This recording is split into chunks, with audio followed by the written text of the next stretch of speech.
Hello दोस्तों, आ गए हम फिर एक नई वीडियो के साथ। और इस वीडियो में हम डिस्कस करेंगे, हमने कस्टम फील्ड प्लगइन का इस्तेमाल किया था कुछ कस्टम फील्ड्स को बनाने के लिए। तो प्लगइन तो अपना काम कर ही देती है, बट अगर हम एज ए डेवलपर एक कस्टम फील्ड क्रिएट करना चाहते हैं किसी पोस्ट टाइप के लिए, तो हम कैसे कस्टम फील्ड क्रिएट कर सकते हैं। प्लगइन तो अपना काम कर देगी। आपने प्लगइन इंस्टॉल किए, न्यू करा, एक ग्रुप बनाया, उस ग्रुप में आपने 10-15 फील्ड्स बनाई, कुछ टेक्स्ट टाइप की, कुछ इमेज टाइप की, है ना। और बनाने के बाद आपने क्या करा, रूल डिफाइन किया कि कौन सी पोस्ट टाइप पे आपको दिखाना है, किसी पेज पे दिखाना है, आपने सेव कर दिया, काम ख़त्म, सारा काम प्लगइन ने कर दिया। बट मेन चीज़ है, क्योंकि हम अपनी सीरीज़ को एज अ डेवलपर के हिसाब से लेके चल रहे हैं, तो हम ये चाहते हैं कि जो हमारी पोस्ट है, तो लास्ट वीडियो में हमने कस्टम फील्ड के थ्रू एक मेटा बॉक्स क्रिएट किया था। उसको हम एक सिंपल लैंग्वेज में बोलते हैं, ये हमारा फील्ड है। इसको हम क्या करते हैं, टॉप पे लेके चलते हैं और इसको मिनिमाइज़ कर देते हैं ना, हाई यू एस टेसियो अभी फ़िलहाल के लिए। तो ये पोस्ट सेटिंग है हमारी, है ना। इसमें हमने एक फील्ड बढ़ाई थी, क्या, कंट्री नाम से। और भी फील्ड बनानी हुई तो इसी ग्रुप के अंदर हम बना देंगे। तो ये तो हमारी फील्ड हो गई, और ये फील्ड हो गई। और ये फील्ड किस टाइप की हो गई, टेक्स्ट टाइप की। जो इनपुट फील्ड दिख रही है, इसमें इंडिया लिखा है, ये उसका लेबल हो गया। तो ये तो अपने आप में एक फील्ड का ग्रुप हो गया, ये फील्ड। बट ये जो पोस्ट सेटिंग लिखी है और ये जो बॉक्स बन रहा है, इसको हम क्या कहते हैं, इसको हम बोलते हैं मेटा बॉक्स। मेटा बॉक्स क्यों बोल रहे हैं, क्योंकि ये उसका बॉक्स है, उसके अंदर मेटा फील्ड्स हैं, तो जाहिर सी बात है ये मोटा बॉक्स हुआ। और ये क्या हुई है, मेटा फील्ड्स हुई। अगर हम इसको कस्टम फील्ड्स ना बोल के मेटा फील्ड्स बोले, तो ये मेटा की फील्ड्स हो गई, ये मेटा का बॉक्स हो गया, जिसके अंदर मेटा की फील्ड्स आ रही हैं। ये क्या है, अगर हम इसको चाहते हैं कि ये इस साइड में दिखे, तो ये इसको हमने ड्रैग एंड ड्रॉप किया, ये साइड में आ गया। साइड में मतलब असाइड इसको हम बोलते हैं। देखो अब ये कंट्री यहाँ दिखने लगी पोस्ट सेटिंग, मैंने इसको उठा के यहाँ रखा, तो ये क्या हो गया, ये मेरा नॉर्मल हो गया, जो मेरे इस एरिया के बीच में आ रहा है ना। तो ये इनके टाइप्स हो गए, मेटा बॉक्स के मतलब पोजीशन टाइप हो गए, कि आप उसको साइड में रखना चाह रहे हैं कि नॉर्मल रखना चाह रहे हैं। और एक और होता है एडवांस। तो ठीक है, ये 3 टाइप्स के। तो ये Meta box basically, Meta box हम कैसे क्रिएट करेंगे, यूजिंग कोडिंग। तो हम एक नया मेटा बॉक्स इसी वर्डप्रेस की डिफ़ॉल्ट पोस्ट टाइप पे क्रिएट करेंगे, और हम देखेंगे कि किस तरह से अपनी कस्टम फील्ड हम क्रिएट कर सकते हैं by using code without any plugin. ठीक है, तो हम चलते हैं। अपना एक फंक्शन होता है इस एड मेटा बॉक्स करके, ठीक है। वो 7 पैरामीटर्स एक्सेप्ट करता है। मैं आपको बताता हूँ इसको। जाहिर सी बात है, जब हम एड मेटा बॉक्स करेंगे तो क्या, कहाँ पे करेंगे इसको, जाहिर सी बात है हम इसको अपने वर्डप्रेस में फंक्शंस डॉट पीएचपी में करेंगे। तो हम अपनी फंक्शंस डॉट पीएचपी पे आए, हमने क्या करा, एड मेटा बॉक्स का एक फंक्शन बनाया जो कि कितने पैरामीटर्स लेगा, 7 पैरामीटर्स, 7 पैराम्स लेगा। ये पहला पैरामीटर पे क्या लेता है, ये आईडी लेता है। उस मेटा बॉक्स की कोई अपनी एक यूनिक आईडी होगी। तो मान लो हमें कंट्री की जगह हमें एक फ़ोन नंबर, हमें एक ऑथर की इंफॉर्मेशन रखते हैं, ठीक है, फर्स्ट नेम लास्ट नेम इस तरह से। तो हम यहाँ लिख देते हैं कि हमें ऑथर डिटेल्स चाहिए। ये हमने एक आईडी बना दी, ऑथर डिटेल्स एक यूनिक आईडी हो गई, ठीक है। अब बात आती है टाइटल। जैसे अब इसका हमने नाम रखा था ग्रुप का कि मतलब पोस्ट सेटिंग, तो हम उसका क्या रखेंगे, तो हम उसका अपने कोड में नाम रख देंगे कि हमें क्या चाहिए, ऑथर इन्फो, है ना। एक शॉर्ट फॉर्म में इंफॉर्मेशन पूरा ना लिख के तो ऑथर इन्फो लिख देंगे। थर्ड पैरामीटर में क्या आएगा, थर्ड पैरामीटर में आता है कॉलबैक फंक्शन, ठीक है, जिसका यूज़ करके, है ना। तो कॉलबैक फंक्शन, तो मैं एक ऑथर इन्फो और फंक्शन बनाते हैं, तो जाहिर सी बात है हम क्या लेंगे, स्मॉल में ही लेंगे। तो ये कॉलबैक फंक्शन हो गया, ये मैंने यहाँ इसको बंद किया, और ये मैंने एक फंक्शन अपना बना लिया यहाँ पे, ताकि मैं भूलूँ ना कि कौन सा कॉलबैक फंक्शन है, ठीक है। ऑथर इन्फो, ठीक है, ये ऑथर इन्फो इसको फंक कर देते हैं ताकि ये पता रहे कि हाँ ये कॉलबैक फंक्शन ही है, क्योंकि पैरामीटर ज़्यादा है इसके अंदर। 2 पैरामीटर हो गए। तीसरा पैरामीटर क्या है, तीसरा पैरामीटर है स्क्रीन। स्क्रीन का मतलब ये होता है कि कहते हैं ना कि स्क्रीन पे क्या विजिबल, तो आपको ये जो जब मेटा बॉक्स आप बना रहे हो तो किस स्क्रीन पे दिखाना चाहते हो, मतलब स्क्रीन मतलब किस पोस्ट टाइप पे आप दिखाना चाहते हो, है ना। तो किस पोस्ट टाइप पे दिखाना चाहते हो आप, उस पोस्ट टाइप का नाम, तो हमने डिफ़ॉल्ट पोस्ट टाइप पे दिखाना चाहते हो, डिफ़ॉल्ट पोस्ट टाइप का नाम होता है पोस्ट, ठीक है। अब बात आती है चौथे पैरामीटर की। चौथा पैरामीटर है कॉन्टेक्स्ट, मतलब कि आप उसको जो है कहाँ रखना चाहते हो, नॉर्मल रखना चाहते हो, या साइड में रखना चाहते हो, या एडवांस। तो हम क्या करते हैं, हम इसको कर देते हैं नॉर्मल, ठीक है, नॉर्मल। और दूसरी चीज़, जैसे कि ऑलरेडी यहाँ पे एक मेटा बॉक्स बना हुआ है, अब जो मैं मेटा बॉक्स बनाना चाहता हूँ, जो मेटा बॉक्स, जो मेटा फील्ड्स का मेटा बॉक्स होगा, तो वो आप इसके ऊपर रखना चाहते हैं या इसके नीचे, मतलब आप उसकी ऑर्डरिंग करेंगे, मतलब उसकी प्रायोरिटी बताएंगे। तो हम उसकी प्रायोरिटी डिफ़ॉल्ट ही रख लेते हैं, वो अपने आप से कहीं भी सेट हो जाए, डिफ़ॉल्ट हम उसको अभी रख लेते हैं। ठीक है, क्योंकि अभी तो मेन चीज़ है हमारा कि मेटा बॉक्स बन के दिखेगा कैसा, पहले सबसे ज़्यादा ज़रूरी ये है। ठीक है साहब, हमारा प्रायोरिटी भी हो गया है ना, प्रायोरिटी हमने क्या कर दी, डिफ़ॉल्ट कर दी, है ना। उसके बाद ये हमारी पोस्ट टाइप मतलब स्क्रीन हो गई, और ये हमारा कॉन्टेक्स्ट हो गया, मतलब कि ये एरिया बता दिया हमने। पहला पैरामीटर में हमने क्या बताया, अपनी आईडी, दूसरे पैरामीटर में हमने टाइटल बताया, तीसरे पैरामीटर में हमने कॉल बैक फंक्शन बताया, जिसके अंदर हम फील्ड्स क्रिएट करेंगे, अपने इनपुट टाइप क्रिएट करेंगे, है ना। ये ऑथर फंक्शंस बना दिए। और चौथे में बताया हमने भाई स्क्रीन क्या है, किस जगह पे दिखाओगे, डिफॉल्ट पोस्ट टाइप पे। पांचवा पैरामीटर हमने बता दिया कि उसकी पोजीशन आप क्या रखना चाहते हैं, लेफ्ट में रखना है, मतलब जो साइड बार में रखना चाहते हैं कि नॉर्मल रखना चाहते हैं, तो हमने उसको नॉर्मल कर दिया। उसके बाद छठा पैरामीटर है कि ये क्या है, मतलब डिफ़ॉल्ट, मतलब हमने प्रायोरिटी नहीं बताई उसकी, जस्ट हमने उसको डिफ़ॉल्ट कर दिया, है ना। और उसके बाद ये कॉल बैक आर्ग्यूमेंट्स है, एज ए नल है और ये ऑप्शनल भी है। तो हम क्या करते हैं, आर्ग्यूमेंट्स पास करने कॉल बैक फंक्शन के, जैसे कि यहाँ से कुछ मैं पैरामीटर आर्ग्यूमेंट पास करूँगा और मैं यहाँ रिसीव कर लूँगा। तो अभी ये क्या है, ऑप्शनल है, तो मैं इसको पास नहीं कर रहा हूँ, अभी कोई ख़ास ऐसी ज़रूरत है नहीं। ठीक है, ये मेरा, मैंने इतना क्रिएट कर लिया। अब मैं क्या करता हूँ, अब मैं देखता हूँ, सिर्फ इतना ही सेव करके देखता हूँ मैं कि होता क्या है। अपने प्रोजेक्ट में गए और अपने एडमिन में गए, और यही जो हमारी पोस्ट, जाहिर सी बात है यहीं पे कहीं दिखेगा। तो हम इसको जस्ट रिफ्रेश करते हैं, देखते हैं वेबसाइट चलनी बंद होती है, क्या होता है। एक बार रिफ्रेश, ओह, इसने बोला call to undefined function add meta box. इन्होंने कहा कि add meta box is a undefined function, और क्या इन्होंने एरर दी कि there has been a critical error. Okay, add meta box, ठीक है। तो इनका हम एक बार नीचे देख भी लेते हैं कि यूज़ करने का तरीका क्या है। तो ये एक फंक्शन के अंदर यूज़ कर रहे हैं इसको। तो इन्होंने ये यहाँ पे अगर हम इसको एक्सपेंड करेंगे तो एक ये हुक का इस्तेमाल कर रहे हैं, है ना। ऐड मेटा बॉक्स को ऐड करने के लिए इन्होंने कहा कि लोड नेम मेन्यू, इस तरह से कुछ यूज़ कर रहे हैं। तो खैर हम इस तरह से यूज़ नहीं करेंगे, जस्ट हम एक फंक्शन देख लेते हैं। रजिस्टर ये है ना, ऐड मेटा बॉक्सेस, एक हुक होता है इसका, जो हमने वो ऊपर अपनी लाइन लिखी है ऐड मेटा बॉक्स की, उसको ऐड करने के लिए तो एक उन्होंने फंक्शन में जस्ट उसको पास कर दिया। और पास करने के बाद, है ना, जस्ट एक फंक्शन बना दिया कि मतलब जो भी अपना मेटा बॉक्स रजिस्टर करने का, रजिस्टर मेटा बॉक्स। तो हम क्या करते हैं, उस हुक का इस्तेमाल कर लेते हैं, डेट सेट।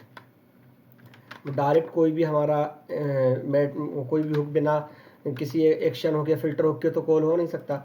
तो रजिस्टर मेटा बॉक्स मैंने यहाँ पेस्ट कर दिया, ये मेरा हो गया। और ऐड मेटा बॉक्सेस क्या होता है, इनका हुक होता है, एक हुक है जिसके थ्रू ऐड मेटा बॉक्सेस से आप समझ ही रहे होंगे कि ये एक ऐसा हुक है जिसके अंदर आप मल्टीपल मेटा बॉक्स क्रिएट कर सकते हैं, है ना। अगर आपको कोई दूसरा मेटा बॉक्स क्रिएट करना है, इसको कॉपी कीजिए, पेस्ट कीजिए, उसका टाइटल, आईडी, उसका कॉल बैक फंक्शन, उसकी पोस्ट टाइप आप बदल सकते हैं।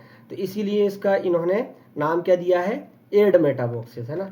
अब मैं चलता हूँ, अब फिर से रिफ्रेश करके देखता हूँ क्या ये वर्किंग है। चलो हमने इसको रिफ्रेश किया, यस ये इट इज़ वर्किंग। देखो आप, ऑथर इन्फो नाम का ये डिफ़ॉल्ट ले रहा है खुद ब खुद, है ना। और अगर मैं इसकी प्रायोरिटी 0 कर देता हूँ, मतलब इस डिफ़ॉल्ट की जगह मैं यहाँ 0 पास करता हूँ, मैं रिफ्रेश करता हूँ अब अपना जाके, तो मैं देखता हूँ क्या फ़र्क पड़ता है। कोई फ़र्क नहीं पड़ा। मैं इस प्रायोरिटी को एज ए इंटीजर वैल्यू देता हूँ, और उसके बाद मैं फिर से रिफ्रेश करता हूँ, तो क्या फ़र्क पड़ा, कोई फ़र्क नहीं पड़ा। अभी 0 से मैं 1 कर देता हूँ इसको, और मैं फिर से रिफ्रेश करता हूँ। तो अब आप देखिए, ऑथर इन्फो दिखना ही बंद हो गया।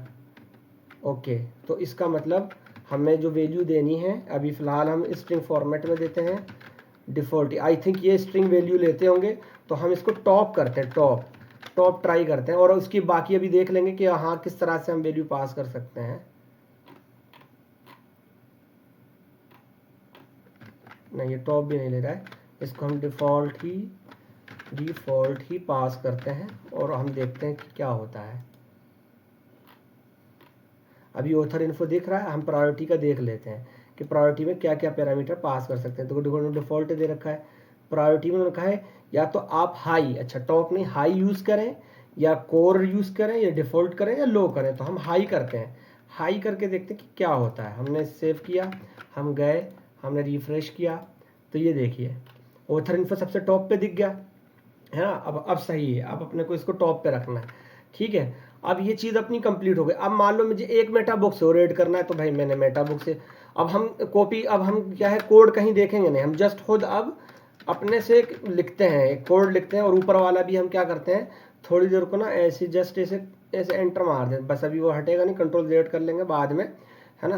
तो या अभी रहने देते हैं, उसको देखते नहीं है हम। चलो अपना एक बनाते हैं फिर से 7 पैरामीटर का। अब हमें ऑथर इन्फो की जगह क्या चाहिए, हम एक मेटा बॉक्स और क्रिएट कर रहे हैं जहाँ पे हम ना कुछ क्या कहते हैं उस ऑथर की डेजिग्नेशन से रिलेटेड इन्फॉर्मेशन डालेंगे, या ऑथर से छोड़ो तो अब कुछ हम ऐसा समझ लेते हैं कि रेसिपी की कुछ डिटेल डालते हैं। तो रेसिपी कर लेते हैं, है ना, रेसिपी डिटेल्स मैं बना रहे हैं एक ऐसी, ये नहीं कि कोई बस अपनी याद दहानी के लिए। तो अब दूसरा क्या होगा, जाहिर सी बात है टाइटल होगा, तो रेसिपी डिटेल्स, है ना। अब रेसिपी डिटेल्स हो गया साहब। और तीसरा कॉल बैक फंक्शन होगा, तो रेसिपी, है ना, रेसिपी इन डिटेल कर देते हैं, इन्फो नहीं, डिटेल्स फंक कर देते हैं ताकि पता रहे फंक्शन है ना। उसके बाद भाई अब हम इसको क्या चाहते हैं ना, इसको हम साइड में ऐड करना चाहते हैं। कहाँ पे, साइड नहीं, अभी स्क्रीन बताते हैं पहले। स्क्रीन क्या है हमारी, पोस्ट पे ही रखेंगे, या हम पोस्ट टाइप बदल देते हैं इस बार हमने पोस्ट टाइप बदली, रेसिपी कर दी, ठीक है। उसके बाद हमने क्या चाहते हैं, इसको नॉर्मल ना करके हम साइड में ऐड करना चाहते हैं, हमने साइड में कर दिया। और इसको हम क्या करते हैं, इसको भी हम हाई पे रखना चाहते हैं, और हमने क्या किया, इसको ये यहाँ पे हमने ये ऐड कर दिया। और इसका जो कॉल बैक फंक्शन था इसका भी हमने एक इस्तेमाल किया, और यहाँ पे फंक्शन को लिखा, और ये हमने इस तरह से ये अपना सेव कर दिया। अब देखते हैं क्या हमारा प्रोजेक्ट चलना बंद होता है, क्या होता है। रिफ्रेश किया तो देखो ऑथर का तो यहाँ दिख रहा है, सेम एक ही हुक के थ्रू। हमारा मेन हुक तो एड मेटा बॉक्स है ना, जिसके अंदर हम एड मेटा बॉक्स एक फंक्शन उन्होंने बना रखा है 7 पैरामीटर्स का। आप डिटेल्स डालिए, आपके मेटा बॉक्स तैयार हो जाएंगे। अब हम रेसिपी पोस्ट टाइप पे चलते हैं। हमारी रेसिपी पोस्ट टाइप ये हमने एडिट किया। अब देखते हैं कि क्या यहाँ पे कोई मेटा बॉक्स क्रिएट हुआ साइड में। देखो ये साइड देखो सबसे टॉप पे, क्योंकि हाई दिया है ना हमने, तो रेसिपी की डिटेल्स आ गई हैं, आ गई ना रेसिपी की डिटेल्स। तो ये हमारा हाई पे, अगर हम इस नॉर्मल को इस साइड से हटा के इसको नॉर्मल कर दें तो जाहिर सी बात है, तो ये कहाँ दिखेगा आप समझ ही सकते हो। मैंने रिफ्रेश किया तो देखो ये वहाँ से तो हट गया, और देखो यहाँ दिखा। अब आप कहेंगे यूएस्ट से, तो यूएस्ट बाई डिफॉल्ट सबसे टॉप प्राइवेट है, इसको हम नीचे कर देते हैं अपने हाथ से, कोई मसला ही नहीं है ना। और तो हमारा ये ऑथर है। अब आप रिफ्रेश करेंगे तो वो आपको टॉप प्रायोरिटी भी दिखेगा। ये ऑथर था आपका, अच्छा इसको ऑथर नहीं, इसको तो खैर नीचे करो, ये तो अपने हाथ से ही हो गया। हाँ ये तुम्हारा ये है रेसिपी की डिटेल्स। तो मतलब कस्टम पोस्ट टाइप पे हम अपनी किस तरह से एड मेटा बॉक्स क्रिएट करेंगे। अब आप कहेंगे इसमें फील्ड वगैरह तो दिख नहीं रही है, तो भाई फील्ड अब दिखेंगी ना, कॉल पे फंक्शन बनाया है तो अब फील्ड दिखेंगे। तो अब क्या करते हैं, हम इसको PHP कोड को इस तरह से कर लेते हैं ताकि अपना HTML राइट कर सकें। तो अब एक अच्छी सी खूबसूरत सी क्लास बनाते हैं, और उस क्लास का नाम हम दे देते हैं अपना फॉर्म ग्रुप, है ना।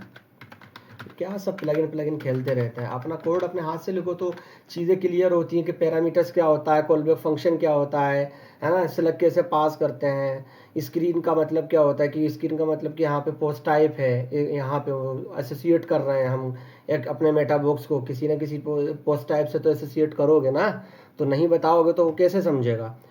तो ये सारी चीज़ें हैं, तो डिटेल में हम लेके चल रहे हैं। अब हम क्या करते हैं, फॉर्म ग्रुप हमारा एक डिव मेन डिव हो गई, उसके अंदर हम एक डिव क्लास फील्ड ग्रुप लेते हैं, और वहाँ पे हम एक चीज़ लेके चलेंगे। ये मैंने FIELD field GROUP field group, और उसके अंदर एक मैंने लिया लेबल, है ना, और एक मैंने लिया इनपुट फील्ड, है ना, इनपुट टाइप क्या ले लिया मैंने, इसको टेक्स्ट, और इसका एक नाम होगा कुछ ना कुछ, है ना। तो मान लीजिए हम ऑथर की इंफॉर्मेशन, तो हमने पहले फर्स्ट नेम ले लिया, है ना, फर्स्ट नेम, और अभी वैल्यू का भी पैरामीटर लिया बट उसको ब्लैंक रख लिया। अब इस फील्ड ग्रुप को मैंने क्या किया, बार बार रिपीट कर दिया, है ना। और अब फर्स्ट नेम है तो इसको मैंने क्या कर दिया, लास्ट नेम कर दिया। और उसके बाद मैंने उसका मोबाइल नंबर लेना था तो मैंने मोबाइल नंबर कर दिया, ठीक है। उसके बाद साहब उसकी मुझे क्या कहते हैं first name last name mobile number और मान लीजिए एड्रेस मुझे लेना था तो मैंने ये एड्रेस कर दिया, है ना। और एड्रेस तो वैसे हम टेक्स्ट एरिया में लेते हैं तो मैंने ये टेक्स्ट एरिया किया, टाइप टेक्स्ट को हटाया, नाम को ऐसे ही रहने दिया, वैल्यू उसकी हम बीच में यूज़ करते हैं जब कोड करेंगे तो, और ये टेक्स्ट एरिया को मैंने क्या किया, बंद कर दिया।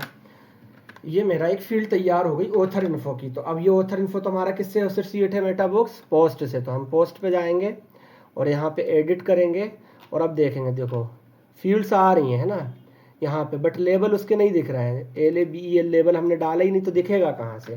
तो हम FIRS की फर्स्ट नेम लिख देते हैं यहाँ पे। उसके बाद हम क्या करते हैं, यहाँ पे लास्ट नेम लिख देते हैं।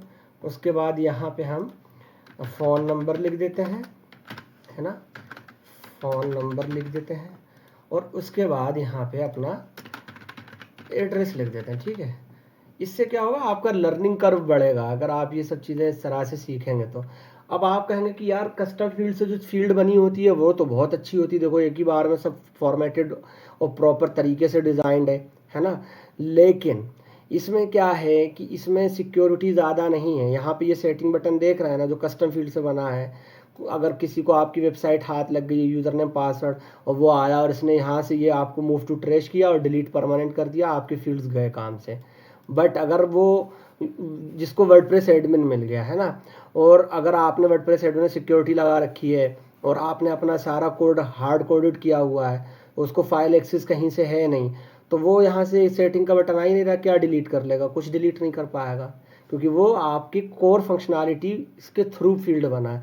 तो हर चीज़ के एडवांटेजेस भी हैं। अब आपको फास्ट काम करना है तो आप SEF यूज़ करिए, लेकिन आप फिर कोडिंग लेवल पे कुछ नहीं सीख पाएंगे।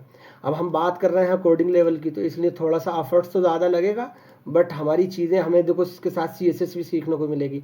अब ये हमारी फील्ड्स हैं, ठीक है। तो लेबल का जो स्कोप होता है, अगर आपसे कुछ पूछे जो लेबल HTML टैग है, तो उसका स्कोप सिर्फ उतना ही होता है जितने में उसका कंटेंट होगा। देखो अभी आप यहाँ जब मैं होवर किए हुए हूँ फर्स्ट नेम पे, तो आपको दिख रहा होगा वो ब्लू ब्लू उतने में ही एरिया कवर कर रहा है। बट अगर मैं इनपुट फील्ड का देखता हूँ तो उसका भी उतना ही कवर कर रहा है। और अगर इसका स्कोप मैं 100% करना चाहता हूँ तो इस फील्ड ग्रुप की क्लास को मैं पकड़ कर और इसका LABEL ये लेबल जो HTML टैग है मैंने उसको पकड़ा और इसको मैंने क्या कर दिया, डिस्प्ले ब्लॉक, मतलब के ब्लॉक। अब आप इसका देखना, अब ये कंटेंट के दायरे में नहीं रहा, अब इस मेटा बॉक्स के दायरे में पहुंच गया, क्योंकि मेटा बॉक्स क्या है, जहां तक हद है अब उस दायरे, मतलब कि इस लेवल का स्कोप अब क्या हो चुका है, ब्लॉक हो चुका है ना। इस लेवल का आप ये देख रहे हो ना, लेवल पे हम होवर कर रहे हैं तो देखिए। अब ऐसे ही मेरा इनपुट फील्ड है, तो इस फील्ड ग्रुप की क्लास को पकड़ता हूँ, मुझे इसका भी स्कोप बढ़ाना है। तो इसका स्कोप कैसे बढ़ाऊंगा, इनपुट, और इसका स्कोप ऐसे बढ़ेगा विड्थ 100%। तो आप देखिए विड्थ 100% हो गई। अब आप कहेंगे कि ये ना बहुत आपस में बहुत क्लोजर दिख रहा है, तो अब मैं क्या करता हूँ, इस पहले फील्ड ग्रुप पे ही एक CSS लगाता हूँ, जिसको मैंने क्या किया, मार्जिन बॉटम से 15 पिक्सल दे दिया। तो देखो ये स्पेस हो गया, बट लेबल और फील्ड के बीच में अभी भी है। तो मैंने क्या किया, लेबल पे जो CSS लगाई थी उसमें भी मैंने क्या किया, मार्जिन बॉटम से 5 पिक्सल दे के देखा, तो ये थोड़े से दूर हो गए ना, अभी अच्छे लग रहा है। आप कह रहे हैं टेक्स्ट एरिया तो अभी वैसा का ही वैसा दिख रहा है, तो हम इस टेक्स्ट एरिया पे भी क्या करते हैं, फील्ड ग्रुप का जो मेरा टेक्स्ट एरिया है, या आपका टेक्स्ट एरिया किसका, फील्ड ग्रुप का, इसको भी मैं क्या कर देता हूँ, विड्थ 100%। तो ये देखिए आपका विड्थ 100% हो गया, थोड़ा सा वो उसके मुकाबले ज़्यादा है ना। इस एस्पेक्ट को मैंने यहाँ क्लिक किया, ये बाकी ब्लैंक वाली को हटा दिया, और जो मेरी CSS थी इसको मैंने कॉपी करा और एज इट इज़ इसको कॉपी करके, वैसे तो हम एक स्टाइल एडमिन स्टाइल हम इनक्यू करा सकते हैं, मैंने इनक्यू आपको बता रखा है functions.php में, यहाँ पे आप इनक्यू करा सकते हैं। लेकिन जब आप इनक्यू कराएंगे तो ये फ्रंट एंड पे इनक्यू होगी, मतलब कि आपकी बैकएंड के पार्ट में CSS इनक्यू नहीं होगी, ये आपका बैकएंड का पार्ट है, ये आपका फ्रंट एंड का है। तो जो वो CSS इनक्यू अगर यहाँ इससे कराते हैं functions.php से, इस वाले हुक से जो WP इनक्यू स्क्रिप्ट है, तो ये कहाँ ऐड करेगी, आपके फ्रंट एंड में। लेकिन आपको एडमिन में इनक्यू करानी है, क्योंकि अब आप स्टाइलिंग किस पार्ट की कर रहे हैं, एडमिन के पार्ट की तो स्टाइलिंग कर रहे हैं ना, क्योंकि आप वर्डप्रेस के एडमिन से खेल रहे हैं। तो अभी के लिए मैं क्या करता हूँ, हम उसका हुक होता है, हम देखेंगे उसको नेक्स्ट वीडियो में। अभी मैं क्या करता हूँ, अपने इसी फंक्शन में जहाँ मैं अपना मेटा बॉक्स का जो कॉल बैक फंक्शन बना रहा था, ये मेरा कॉल बैक फंक्शन है। इसी में मैं क्या करता हूँ कि स्टाइल टैग बना देता हूँ फिलहाल के लिए और यहीं पेस्ट करता हूँ, जो कि ठीक तरीका नहीं है, मतलब ये एक अच्छे डेवलपर्स के काम नहीं होते। तो इसलिए हम अभी जस्ट अपनी टेस्टिंग के लिए इसको ऐसा कर रहे हैं। बाकी जब हम नेक्स्ट वीडियो में आएंगे तो इसको कट करके अपनी एक फाइल में डाल देंगे, स्पेसिफिक फाइल में। तो अब हम क्या करते हैं, वहाँ वापस से गए, रिफ्रेश करके देखते हैं क्या चीज़ें जैसे देखो हो गया ना। अब जैसा ये आपकी फील्ड दिख रही थी वैसी दिख रही। अब आप कहेंगे थोड़ा सा ये कंट्री बोल्ड दिख रहा है, हमारा बोल्ड नहीं दिख रहा, तो भैया हमारा भी बोल्ड हो जाएगा। CSS हम कर देते हैं लेबल की, लेबल को क्या करते हैं, हमने क्या किया, फॉन्ट वेट इसका बोल्ड कर दिया। तो देखो ये अब उस जैसा ही दिखेगा जैसा वो दिख रहा है, जैसे कंट्री दिख रहा है ऐसा ये दिख रहा है। आप कहें ज़्यादा हमारा बोल्ड हो गया तो बोल्ड की जगह 600 कर लो, है ना, तो आपको और अपना अच्छा दिखेगा और स्मूथ दिखेगा। देखो दिख रहा है, तो आप उठाओ फॉन्ट वेट डाल दो यहाँ पे, लेबल पे लगाना था, ये लेबल रहा मेरा, बस ख़त्म कहानी। Font WEIGHT weight EIGHT weight, font weight कितना 600। तो हमने ये हाथों हाथ CSS भी कर दी, स्टाइलिंग भी कर दी, ये हमारा मेटा बॉक्स तैयार हो गया एक तरह से, है ना। अब आप बोलेंगे कि यही सेम चीज इन्फॉर्मेशन हमें अपने वहाँ रखनी है, बस हम ले फील्ड्स बदल देंगे तो हमारा काम अब थोड़ा फास्ट हो जाएगा।